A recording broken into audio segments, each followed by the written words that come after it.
Good morning, boys and girls of the internet. Here I am bringing you a 2000, I think it's a 7 Hummer H3. So this bad boy right here grenaded a brand new transmission shortly after installing it.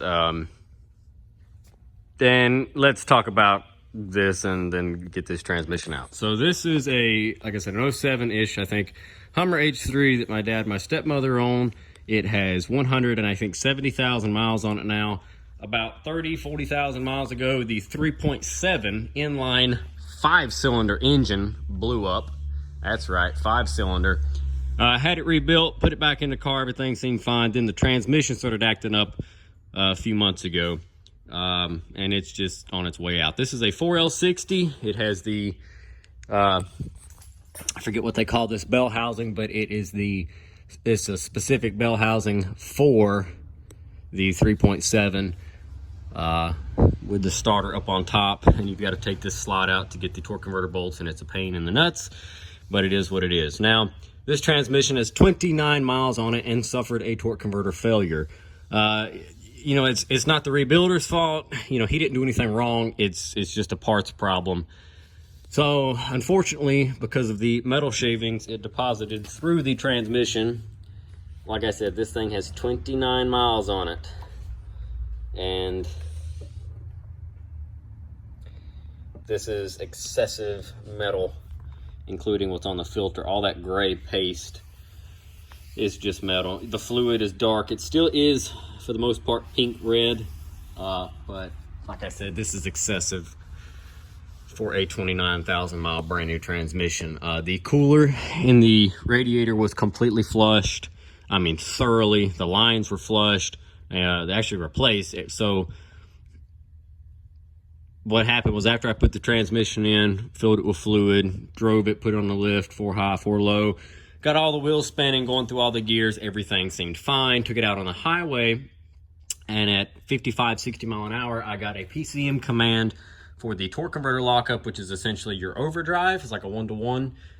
The torque converter locks together and pretty much just creates a direct line of power travel to the rear end. So you're not going through like a clutch band or anything like that. It's like just a direct lockup.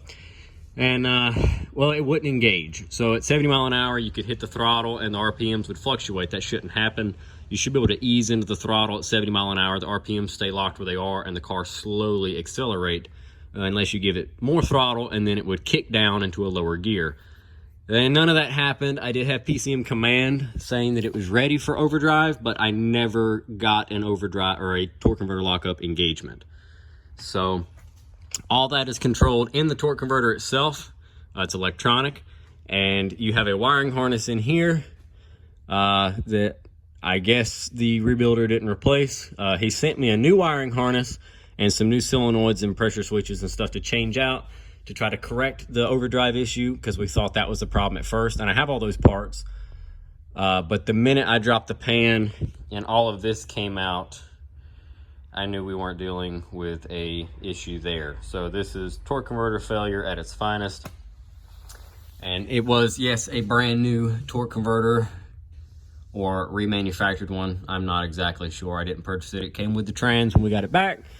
So now this is the same company that's built us a few transmissions, including the one in Jesse's Silverado that was painted up all red, white, and blue. And that transmission is holding up fantastic. You know, and he's a little bit away. He's over in Asheville, North Carolina. And yeah, I could take this transmission to somewhere right here, you know, 5 minutes down the road, but they're going to charge me the same price. And I've had shit luck with all the rebuilders around here, and I've had really good luck out of him. So he's going to make it right. He told me if I pull this transmission back out, you know, send it back up there to him, he's going to go all the way back through it, new torque converter, and I'm going to send him the wiring harness and the solenoids and stuff so he can put all that stuff in there when he rebuilds it, and the filter and everything. I don't want to have to touch it. I want this transmission to just go in the truck. I'll fill it with fluid, test it, and send it out the door. So let's get to removing this transmission, unfortunately. So I'm probably going to make that a whole separate video on its own, because I don't have I can't edit things up to like 20-25 minutes for some reason. I'm gonna have to get a new computer and some new editing software, because my computer is about 10, 11 years old, and it just can't handle the bulk load anymore. It's dead. So we're gonna save up some cash, get a new computer, and hopefully be able to do long videos. But for the time being, this is what we've got. This is what we're working with.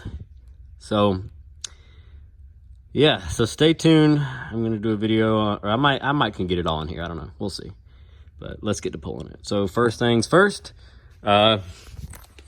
this transfer case has to come out, which means you pull the rear drive shaft, you pull the front drive shaft, get a jack underneath it, drop this cross member, and then you can turn and wiggle and finagle it. But I've also got to pull the actuator off to have the room to slide it back where I need it to get it off the studs. It's a whole deal. So let's start with this transfer case. We'll just have to talk over the music. So the trans pan is back on. The little screw jack is holding that up. Cross member is off the transfer case. Shifter linkage is off the side. The front drive shaft is off. Rear drive shaft is out, and working on taking the exhaust loose at the rear, and then we'll get it loose up here at the front, which is really not completely in the way, but you know, we're gonna pull it anyway. That's how I done it the first time. And then we can bring this thing down some, snake this transfer case up out of this bad boy, and then pull the trans again.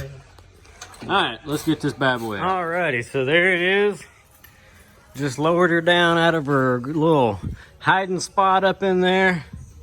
I kind of jumped ahead, but it is what it is. There's your exhaust with your little baby catalytic converter. And now we can load this thing back up, get it back up to the rebuilder, and move on. But now I've got to get this guy down off the lift, because I need a lift to make some space.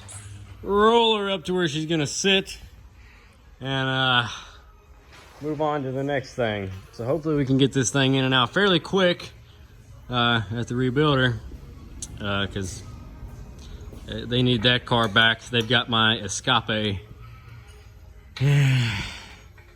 There's the transfer cases in this bad boy.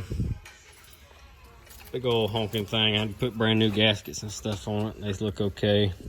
Put the bolts back in so I don't lose them. Well, there's pulling a Hummer trans. Like I said, this torque converter is where our imminent failure, I believe, came from. I think it's the problem internal, and it's just wouldn't work. So back it goes, and we'll start this whole process over again.